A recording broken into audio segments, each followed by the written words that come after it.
Well, to get a broader view of the global theme park industry, let's bring in Sam Gennawey. He is the author of the Disneyland Story and a senior associate at Catherine Padilla and Associates. Welcome to the broadcast. Hello, Jessica. So, Sam, the Wanda Group is a local brand for Chinese visitors, which, of course, its CEO is saying that it will make it very hard for Disney to compete there. Is that true? I don't believe so. I think that Disney does start with the deficit of having many of their characters not familiar with the Chinese market, but they have things like Pirates of the Caribbean, Zootopia. Some of their latest films have been quite popular. So I think Disney has a real shot there. What about the complaints we've heard about the price of tickets and dining at Shanghai Disney? Are the prices too high? The struggle is going to be trying to find that sweet spot for the growing middle class in China and trying to find the right pricing. Compared to what the cost is for the American parks, it's actually a pretty good deal.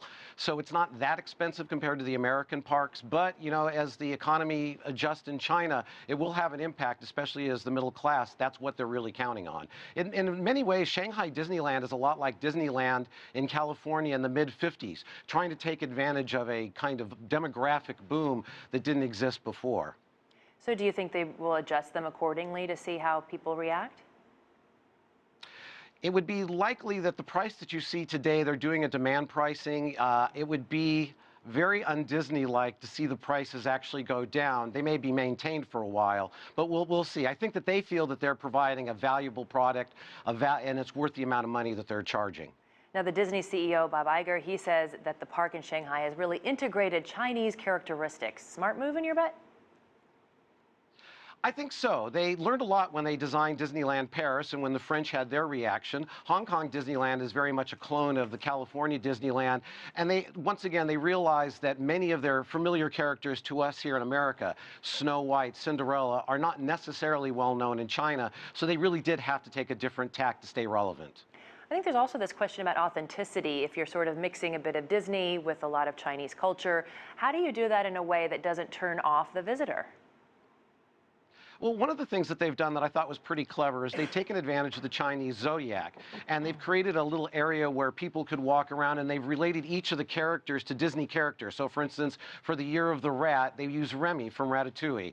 So they're trying to find ways of connecting Chinese culture with the different characters that they have within the park. One thing that I found very interesting is that for Tomorrowland, they took a movie that wasn't a huge success, which was Tron, and their #1 ride in that area is based on a fairly unknown film here in the United States.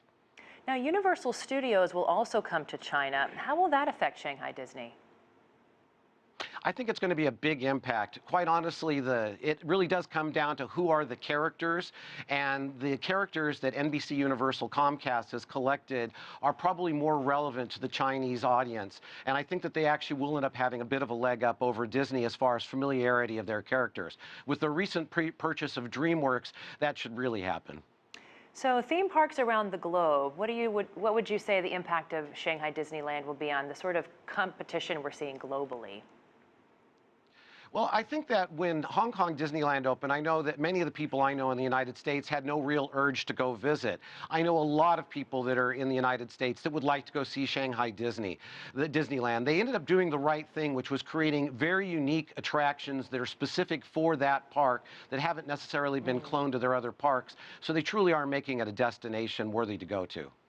It's fascinating insight. Thanks for your time tonight, Sam Gennawey. We appreciate it. Welcome. If you like what you just saw, follow us on social media and visit our website, CCTV-America.com.